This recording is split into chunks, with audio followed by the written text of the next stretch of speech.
वरन परमेश्वर आप जानता है कि जिस दिन तुम फल खाओगे उसी दिन तुम्हारी आंखें खुल जाएंगी और तुम भले और बुरे का ज्ञान पाकर परमेश्वर के तुल्य हो जाओगे। मेरा नाम है श्याम, मैं आपका स्वागत करता हूं होप चैनल हिंदी की तरफ से अपने इस वचनों की श्रृंखला में जिसका शीर्षक है विश्राम। और आज के इस वचन के द्वारा मैं आपसे बात करना चाहता हूं, जिस तरीके से पिछले वचन में आपने सुना कि किस तरीके से आदम को परमेश्वर ने विश्राम दिया आदम की वाटिका के अंदर, और आज के हम इस वचन में देखेंगे, सुनेंगे, समझेंगे कि किस तरीके से आदम ने उस विश्राम को अपने पास से खो दिया। उस विश्राम को जो परमेश्वर उसे देना चाहता था, वो जिंदगी भर उसके साथ बना के रखना चाहता था, उस विश्राम को आदम ने अपने जीवन से अलग कर दिया, उसको नामंजूर कर दिया, और उस विश्राम से वंचित होकर मनुष्य पाप की दुनिया में बढ़ता गया, पापमय जीवन की तरफ बढ़ता गया। वचन में मैं आपके साथ जाने से पहले आपके साथ मिलकर प्रार्थना करना चाहता हूं। आइए हम सब अपनी आंखें बंद करें और प्रार्थना करें। सच्चे जीवते अनुग्रहकारी सामर्थी यहोवा परमेश्वर, इस सृष्टि के कर्ता प्रभु, हम आपका हृदय आत्मा से धन्यवादित हैं इन अच्छे पलों के लिए, धन्यवादित हैं इन अच्छे वचनों के लिए जो हमें तेरे पवित्र शास्त्र बाइबल के द्वारा हमारे पास पहुंचते हैं, जिसके द्वारा हम तेरे ज्ञान, तेरी बुद्धि और तेरी समझ और तेरी शक्ति को पहचान सकते हैं। हम चाहते हैं इस प्रेम को हमारे ऊपर बरसा ताकि हमारे जीवन तुझ में बढ़ते जाएं। प्रभु यीशु मसीह के नाम से मांगते हैं, आमीन। मेरे बहन भाइयों, मैं आज बात करना चाहता हूं आपसे उस समय के बारे में जब आदम को परमेश्वर ने इस धरती पर रखा और उसके जीवन के अंदर विश्राम दिया, और किस तरीके से आज हम देखेंगे आदम ने अपने जीवन के अंदर उस विश्राम को स्वीकार नहीं किया और उस विश्राम से वंचित होकर परमेश्वर के प्रेम से दूर हो गया। जिस तरीके से पिछले श्रृंखला के पहले अध्याय में हमने देखा था कि किस तरीके से परमेश्वर ने इस धरती को बनाकर आदम को विश्राम दिया, वो इतनी अच्छी जगह जहां पर उसको कोई कार्य नहीं था, जहां पर कोई चिंता नहीं थी, जहां कोई बोझ नहीं था, ऐसी जगह परमेश्वर ने आदम को रखा। लेकिन आज के हम इस वचन में देखेंगे कि किस तरीके से आदम ने अपने जीवन के अंदर उस विश्राम को खोया। मैं आपके सामने वचन पढ़ना चाहता हूं। जब परमेश्वर ने अदन की वाटिका को बनाया तो परमेश्वर ने उस वाटिका के अंदर एक विशेष पेड़ लगाया, और उस पेड़ का नाम था भले और बुरे के ज्ञान का पेड़। वचन कहता है, दूसरा उत्पत्ति का दूसरा अध्याय और उसकी दूसरे 16वें पद के अंदर वचन कहता है, और यहोवा परमेश्वर ने आदम को यह आज्ञा दी कि तू वाटिका के सब वृक्षों के फल बिना खटके खा सकता है, पर भले या बुरे के ज्ञान का जो वृक्ष है उसको तू कभी ना खाना, क्योंकि जिस दिन तू खाएगा उस दिन अवश्य मर जाएगा। मेरे बहन भाई, याद रखना, परमेश्वर ने यहां पर एक हुक्म दिया, एक आज्ञा दी, एक ऐसी व्यवस्था उसके लिए दी जो व्यवस्था बहुत ही सरल थी। और वो सरल व्यवस्था क्या थी कि एक पेड़, एक वृक्ष जो लगाया गया उस वाटिका के अंदर, परमेश्वर ने कहा इसको कभी ना खाना। अगर आप वचन को ध्यान से पढ़े, लिखा है कभी ना खाना। और वचन कहता है जिस दिन तू खाएगा उस दिन तू अवश्य मर जाएगा। यहां पर जो परमेश्वर ने उसको उस बाग के अंदर रखकर ये आज्ञा दी, आप जानते हैं परमेश्वर की उस आज्ञा का बहुत ही बारीकी से वो पालन करता रहा, बढ़ता रहा, चलता रहा। लेकिन एक समय ऐसा आया कि एक अनचाहा मेहमान उस वाटिका के अंदर प्रवेश करता है और उस वाटिका को, उस परमेश्वर की सृष्टि को बर्बाद करने की चेष्टा करता है। और मनुष्य जिसको परमेश्वर ने बनाया, उसने जो उस पेड़ को उसके सामने रखा, कई बार ये वाद विवाद होता है कि अगर परमेश्वर को पता था कि ये फल खा लेगा, क्या जरूरत थी उसको वो पेड़ लगाने की। मेरे बहन भाई, ये बहुत ही एक ऐसा सवाल है बड़ा, जो मनुष्यों को, जो नए हमारे भाई बहन मसीह में आते हैं, परमेश्वर में आते हैं, उसके प्रेम में बढ़ते हैं, वो उन सवालों को, ऐसे ऐसे जवाबों को ढूंढने के लिए इतने परेशान हो जाते हैं। कई बार हम देखते हैं कि वो भाई बहन परमेश्वर से पीछे हो जाते हैं कि क्या जरूरत थी उस पेड़ को उस वाटिका में लगाने की। यहां ध्यान देने की बात है, परमेश्वर, मैं आपको दोबारा लेके जाना चाहता हूं कि परमेश्वर ने हमें किस तरीके से बनाया, अपने स्वरूप और अपनी समानता में बनाया। मैं पिछले जो अपने वचनों की जो श्रृंखला चल रही है इसके अंदर मैं पिछले वचन में आपके साथ बता चुका हूं कि परमेश्वर ने अपनी स्वरूप और अपनी समानता में हमें यहां तक बनाया, उसने हमें सोचने विचारने की शक्ति दी। पिछले वचन में हमने देखा कि किस तरीके से आदम को इतना ज्ञान दिया, परमेश्वर ने इतनी बुद्धि दी कि उसने हर एक जानवर के, पशु के, पक्षियों के नाम रखे, और जो नाम उस समय हमारे आदि पिता आदम ने रखे और वही नाम हम आज तक ले रहे हैं। मेरे बहन भाई याद रखना, ये जो पेड़ था, ये पेड़, ये हुक्म, ये परमेश्वर का प्रेम था जो उस अदन की वाटिका के अंदर लगाया गया था। और वो इसलिए लगाया गया था ताकि आदम को मैं ये बताना चाहता हूं कि आदम, मैंने तुझे एक बहुत बड़ी शक्ति दी है, और वो शक्ति है चुनने की शक्ति, कि तू चुन सकता है भले और बुरे को। परमेश्वर क्यों उससे मिलने आता था?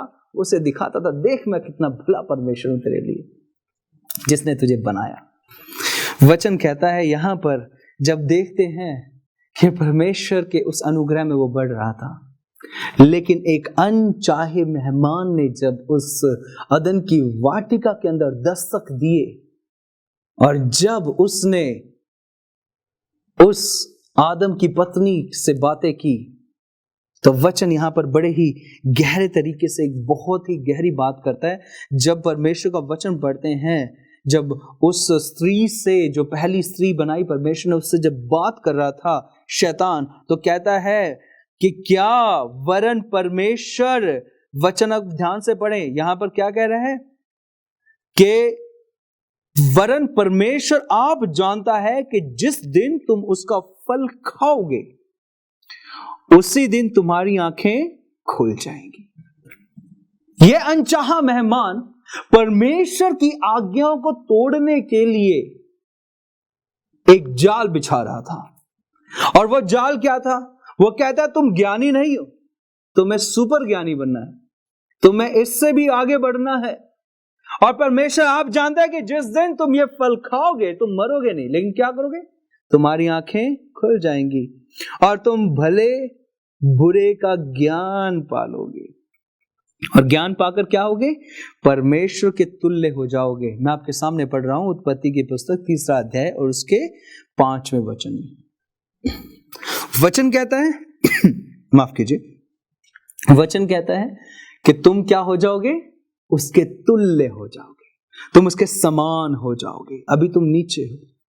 मेरे बहन भाइयों, यहां पर जो अनचाहा मेहमान आया, वो चाहता था परमेश्वर की इस सृष्टि को बर्बाद करना।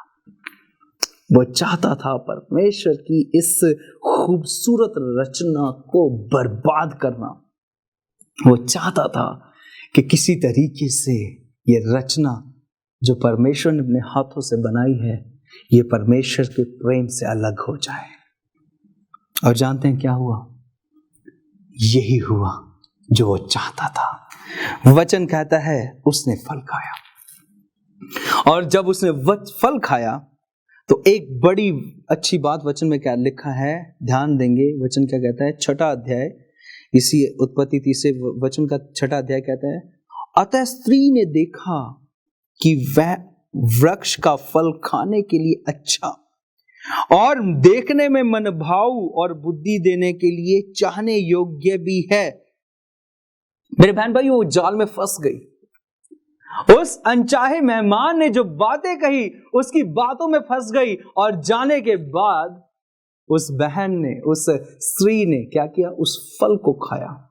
अभी तक उसने उस फल की तरफ इतने ध्यान से नहीं देखा था, लेकिन शैतान ने जैसे जैसे अपनी बातों में बरगलाया, वो फंस गई। और फंसने के बाद जब उसकी बातों में आ गई, वचन कहता उसने फल खाया और तोड़कर खाया और अपने पति को भी उसने खिलाया। मेरे बहन भाई याद रखना, यहां पर बहुत ही बड़ी बात जो आती है, परमेश्वर ने जो रचना बनाई वो बहुत खूबसूरत थी। परमेश्वर ने जो आदि में मनुष्य को बनाया बहुत खूबसूरत था, पवित्रता से परिपूर्ण, महिमा से परिपूर्ण। वचन आप पढ़े, वचन कहता है उनके शरीर पर वस्त्र नहीं था और उनको पता भी नहीं था कि वो नंगे हैं। वचन कहता है जिस दिन उसने वो फल खाया उनकी आंखें खुल गई और उन्हें अपना नंगापन दिखने लग गया। अरे हम तो नंगे हैं, हमारे शरीर पर कपड़े नहीं हैं। जानते हैं क्या हुआ? पवित्रता जो परमेश्वर की थी वो उनसे दूर हो गई। इस पृथ्वी का, मिसेस एलन जी वाइट लिखती हैं, इस पृथ्वी का उस समय जो हश्र हुआ बहुत ही दर्दनाक था। मिसेस एलन जी वाइट लिखती हैं कि जो पृथ्वी जो थी, जो परमेश्वर ने बनाई, उसके विपरीत चली गई। सब कुछ बदल गया। एक भी चीज उस तरीके से नहीं रही जिस तरीके से परमेश्वर ने बनाई थी। एक समय था जब शेर और जो भेड़ था, बकरियां थी, उसके पास रहती थी शेर के। अब वो समय था जब वो अपनी जान बचाते भाग रहे थे। डर गए एक दूसरे को देखकर, वो कांपने लगी, धरती कांपने लग गई। जानते हैं क्यों? क्योंकि मेहमान ने जो उनके जीवन में कार्य किया, अनचाहे मेहमान ने उनके जीवन से वो शांति चुरा ली। उनके जीवन के अंदर पता चल गया, अरे हमने तो कपड़े नहीं पहने, अरे हम तो नंगे हैं, हमारे शरीर पर तो कपड़े ही नहीं है। उस समय सब बदल गया। धरती, आकाश, मैं सोचता हूं पेड़ पौधे सब, अगर वचन को पढ़ेंगे, वचन कहता है जब परमेश्वर ने देखा कि इन्होंने फल खा लिया है, परमेश्वर उनसे संध्या के समय जब मिलने आया, आदम से पूछता, हे आदम तू कहां है? आदम झाड़ियों के पीछे छुपा हुआ डरते डरते बोल रहा था, हे परमेश्वर मैं तेरी आवाज सुन के डर गया क्योंकि मैं नंगा था और तुझसे छुप गया, पीछे हूं मैं। किसने बताया तू नंगा है? परमेश्वर कह रहा है, क्या तूने वही फल खाया जो मैंने मना किया था? एक ऐसी बात हो रही थी, मैं सोचता हूं उस समय परमेश्वर कितना व्याकुल होगा कि क्या किया इसने, कितना भावुक होगा। इतनी सृष्टि जो खूबसूरत मैंने आदम के रूप में बनाई, इसने अपने आप को बर्बाद कर लिया, इसने आज्ञा का उल्लंघन कर दिया। मेरे बहन भाई, आज हमारे जीवन के पास, आज हम सबके पास एक सबसे बड़ी जो ताकत है, वो ताकत है चुनने की शक्ति। वो ताकत है आप अपने हिसाब से चुन सकते हो हर एक चीज। चुन सकते हो सुख अगर आप परमेश्वर के पीछे चलते हो, चुन सकते हो अशांति अगर आप दुष्ट के पीछे चलते हो, चुन सकते हो हर एक वैसी चीजें जो आपके जीवन को बर्बाद कर सकती हैं, और चुन सकते हो हर एक वो चीज जिससे आपको जीवन मिल सकता है। ये आपकी चॉइस है, ये आपकी चुनने की शक्ति है, ये आपका चुनाव है। बहुत अच्छे तरीके से बाइबल यहां पर बताती है। वचन कहता है, परमेश्वर उनसे कहता है तू कहां है? आदम कहता है मैं डर गया। जो विश्राम परमेश्वर के पास आदम को था, उस विश्राम से आदम डर गया। जो शांति उसके पास थी चली गई। क्या आ गया? डर आ गया। जो सुख उसके पास था वो छिन गया, और उसके पास क्या आ गया? डर आ गया। मेरे बहन भाई, ये याद रखना, ये जो वचन है बहुत ही गहरे तरीके से बताता है। आदम डर गया। एक समय था जब आदम परमेश्वर के साथ चलता था, परमेश्वर से दिखाता था, देख मेरे बेटे, जिस तरीके से पिछली बार हमने देखा कि एक पाठशाला लगती थी अदन की वाटिका के अंदर, जिसका शिक्षक परमेश्वर, शिष्य आदम हवा, और पुस्तक ये प्रकृति थी। वो दिखाता था, देख मेरे बेटे, ये प्रेम है मेरा, कि किस तरीके से खूबसूरत तरीके से मैंने इस धरती को बनाया। देख सुंदरता, देख, निहार इसको। आप मेरे पीछे ये पौधे देख रहे हैं, लाल पीले, कितने सुंदर लग रहे हैं। इसी तरीके से आदम दिखाता था कि देख मेरे बेटे, कितनी अच्छी और खूबसूरत जगह है जहां मैंने तुझे रखा है। लेकिन क्या हुआ? परमेश्वर के एक वचन का नकारने से आदम उस प्रेम से वंचित हो गया। जहां वो आदम परमेश्वर को देखकर उसके पास जाता था, वही आदम आज परमेश्वर की आवाज सुन के डर गया। आज हमारे और आपके जीवन में डर कहां से आ गया? कहां से मेरे बहन भाइयों? ये वहीं से था जब आदम ने पाप किया। ये वही डर था जो आदम के जीवन में आया, वो आज हमारी नसों के अंदर खून की साथ भाग दौड़ रहा है। परमेश्वर ने अनुग्रह और दया दिखाई जब आदम की वाटिका लगाई, लेकिन वह डर नहीं था। वचन में हम पढ़ते हैं यहां पर, जब उसने देखा कि आदम ने फल खाया, और जिस तरीके से हमने बताया कि किस तरीके से धरती बदल गई, और उसके उस फल खाने का असर इतना खतरनाक हुआ कि आदम ने कभी सोचा भी नहीं होगा कि एक कहना ना मानने से हमारे जीवन में ये बातें आ सकती हैं। मेरे बहन भाई याद रखना, बड़ा अच्छा लिखा जाता है, और हम जब सेवंथ डे एडवेंटिस्ट चर्च की स्टडी करते हैं, पढ़ते हैं, बुक्स को पढ़ते हैं, और उन किताबों के अंदर जब हम पढ़ते हैं परमेश्वर के दासों ने जिन्होंने परमेश्वर के दर्शन पाकर वो किताबें लिखी, आवाजें सुनकर वो किताबें लिखी, उनके अंदर हम पाते हैं कि जिस दिन आदम ने पाप किया उसी दिन प्रभु यीशु मसीह भी मारा गया। उसी दिन प्रभु यीशु मसीह का जीवन हमारे सामने आकर खड़ा हो गया। परमेश्वर ने आदम से जो प्रेम किया वो बयान से बाहर था, लेकिन मनुष्य ऐसा परमेश्वर ने बनाया कि अपना प्रेम दिखाने के लिए उसने उसी समय प्रभु यीशु मसीह को प्रेजेंट कर दिया। देखो, जो तूने गुनाह किया है इसके कारण किसी ना किसी को बलिदान देना है, और वो कोई नहीं है, वो प्रभु यीशु मसीह के रूप में हमारे पास आता है। वचन कहता है, आज की जो श्रृंखला है इसमें हम पढ़ रहे हैं किस तरीके से आदम ने उस परमेश्वर के एक हुक्म को ना मानने से उस अदन की वाटिका से बाहर चला गया, और उस अदन की वाटिका के उस प्रेम से अलग हो गया। वचन यहाँ पर बड़े ही प्यारे तरीके से बताता है, अगर हम बड़े खूबसूरती से इस वचन को ध्यान रखें, क्या बदलाव हुए उस समय। वचन कहता है, परमेश्वर ने उस आदम के नंगेपन को ढकने के लिए एक पशु का बलिदान दिया, और उस समय उसकी चमड़ी, उसकी खाल जो थी, उसके कपड़े अंगरखे बनाकर आदम के पहनाए, ताकि उसका नंगापन दूर हो जाए। मेरे बहन भाई याद रखना, हम सब जितने भी आज उस परमेश्वर के वचन को चिंतन और मनन करते हैं, याद रखना ये वचन हमारे जीवन के अंदर बहुत ऐसे कार्य करते हैं जब हम इन वचनों की गहराई में जाते हैं। आप ऐसे ना बने कि हम इन वचनों को पढ़कर और निकल जाएं, इन वचनों को अपने जीवन में लें। परमेश्वर अदन की वाटिका से अलग हुआ, परमेश्वर के विश्राम से अलग हुआ, परमेश्वर के उस विश्राम को जिसको परमेश्वर ने अपने हाथों से दिया था उससे वो अलग हो गया। वो क्या बात थी? वो बात थी परमेश्वर के हुक्म का नकारा जाना।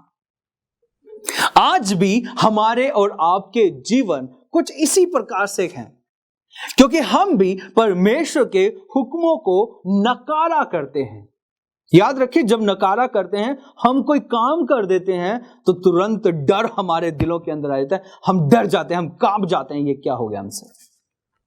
मेरे बहन भाई, ये क्यों होता है? क्योंकि हम परमेश्वर की आज्ञाओं को नहीं मानते, हम उस परमेश्वर की हुक्मों को नहीं मानते। आदि में जब परमेश्वर ने आदम को बनाया, आदम के साथ भी कुछ इसी तरीके से हुआ। उसने एक आज्ञाकारी तोड़ने से, एक आज्ञा तोड़ने का उसको फल इतना भयंकर मिला कि उसका जीवन बहुत ऐसे बदल गया। कुछ समय पहले मेरे शरीर के अंदर एक रोग था, और वो रोग था कि मेरे शरीर में फंगस था, और जो फंगस था वो बढ़ता जाता था।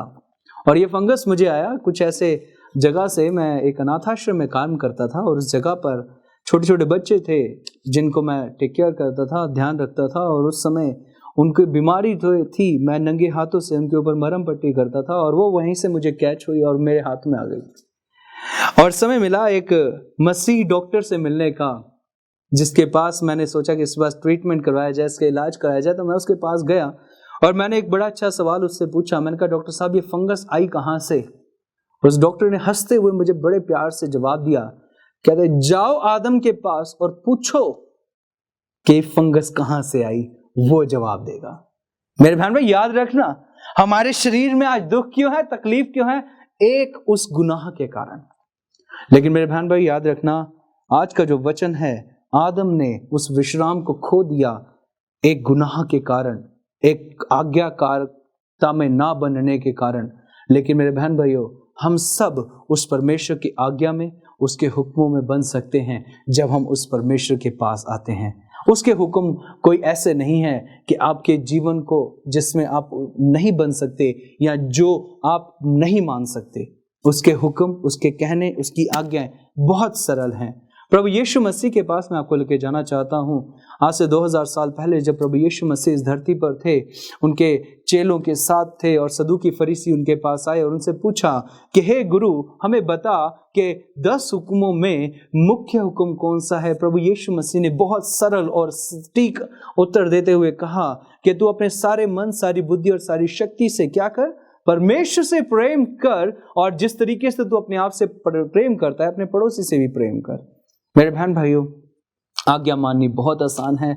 उसके पीछे चलें और पवित्र आत्मा को दान मांगे, जो आपको स्ट्रेंथ देता है, जो आपको शक्ति देता है लड़ने की हर एक उस अनचाहे मेहमान से जो आपके जीवन को बर्बाद करना चाहता है, आपके जीवन को परमेश्वर के प्रेम से अलग करना चाहता है।